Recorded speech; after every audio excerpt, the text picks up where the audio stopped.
Oke, azan itu ibu-ibu pertama tuh syariat. Ya, syariat. Azan itu adalah bagian dari syariat.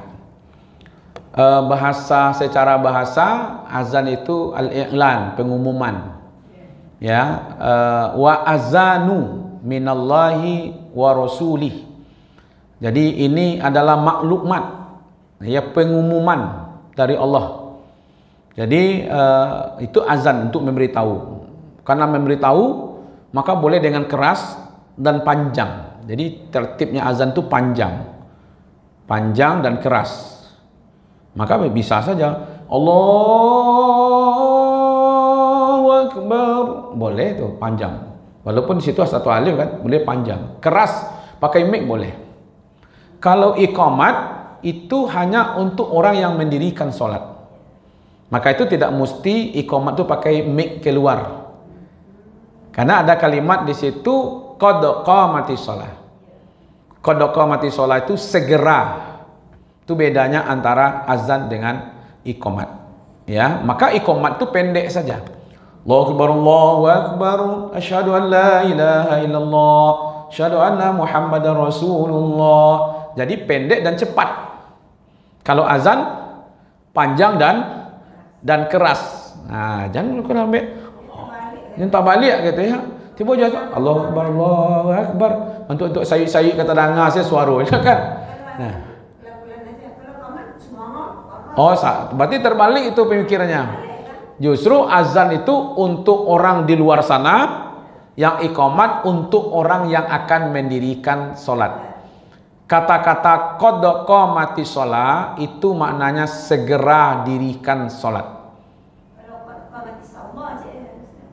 Nah, berarti lagi bedanya dengan mahrab. Itu makanya diperbaiki.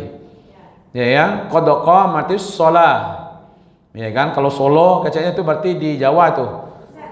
Di Jawa Tengah. Ah, sallah pula lagi kan? Ya kan. Ya. Jadi hati-hati dengan bacaan di situ. Oke.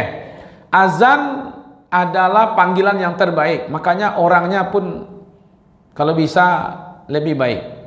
Pindahnya berkali. Angin ya? Angin dingin? Terlalu dingin. Ya kan? Jadi azan itu bagian dari panggilan atau pengumuman yang terbaik. Nah, kalau istilah Al-Qur'annya begini. Oke, di dalam surat Fussilat itu dinyatakan waman ahsanu qaulam mimman da'a ilallah wa amilas sholihah.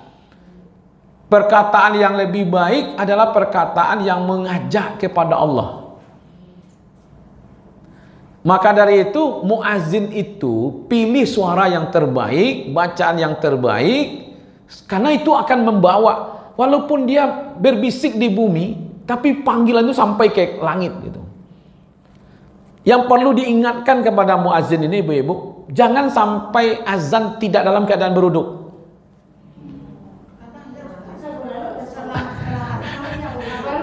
Maka itu dia tidak ngerti tuh. Maka itu muazin tuh harus walaupun tidak wajib ya. Makanya bagi saya itu risih saya kalau ada orang muazin setelah azan dia baru pergi beruduk.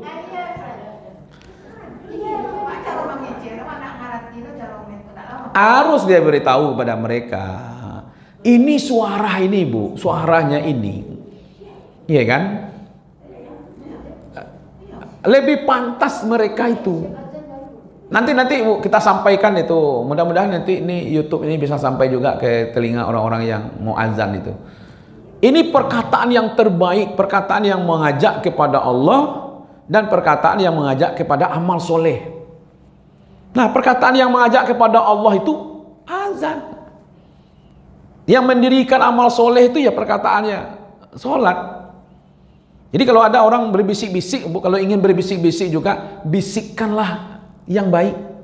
Ayo bersedekah Bu, ayo keluarkan zakat, ayo sholat berjamaah, ayo ikut pengajian. Itu perkataan-perkataan terbaik itu seperti itu. Nah, termasuk azan.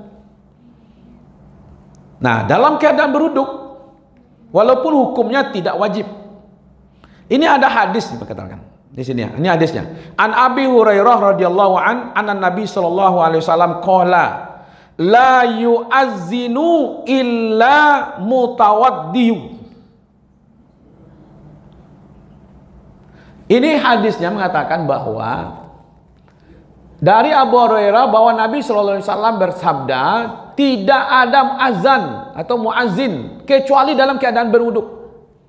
Tidak diperkenankan muazzin itu kecuali dalam keadaan berwuduk. Ini hadisnya dari Abu Hurairah. Walaupun hukumnya tidak wajib, tidak berdosa, tapi kan ada dari Rasulullah. Diperkenankan dia tuh kalau mau azan berwuduk. Maka bagi aneh bagi saya kalau seandainya mereka azan lalu sudah azan baru berwuduk. Karena begini, masjid itu diurus, ya kan? Diurus supaya ada petugas. Petugas ini muazzinnya si anu, ini imamnya si anu, dia gitu.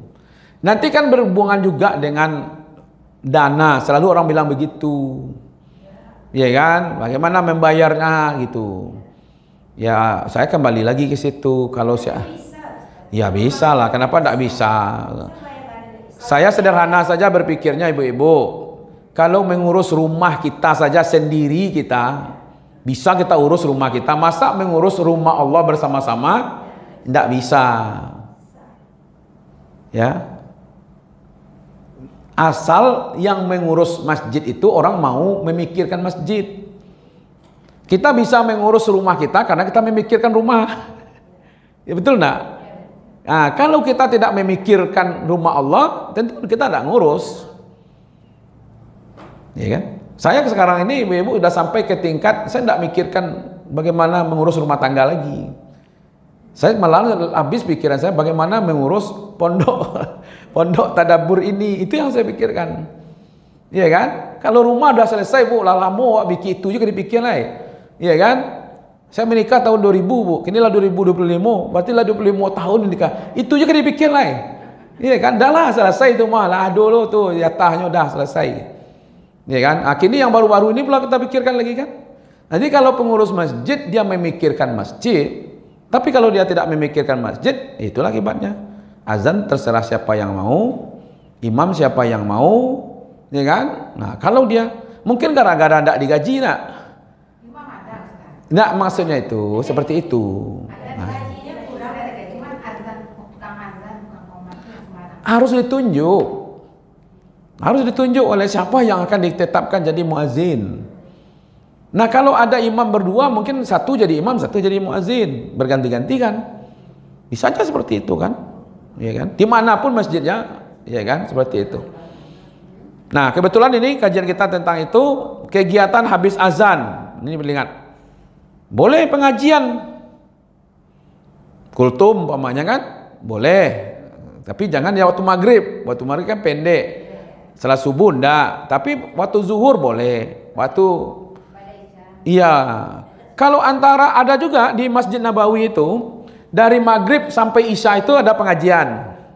Nanti masuk waktu sholat isya, azan dulu, dengar azan, setelah azan lanjutkan pengajian. Enggak 10 menit.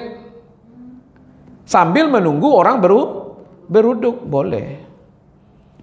Walaupun yang ada sholat sunat muakkad itu adanya sebelum zuhur yang ada kan. Kalau sebelum subuh satu. Kalau sebelum asar itu ghairu muakkad.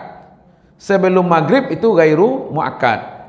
Sebelum isya itu ghairu muakkad. Artinya dia boleh tapi tidak kuat. Nah, tapi bisa kita pilih di sini Bu. Antara azan dengan iqamat itu. Ada pengajian boleh, nambah pengajiannya atau kultum, ada baca selawat, ada doa, ada baca zikir di situ, atau sholat sunat, ya kan?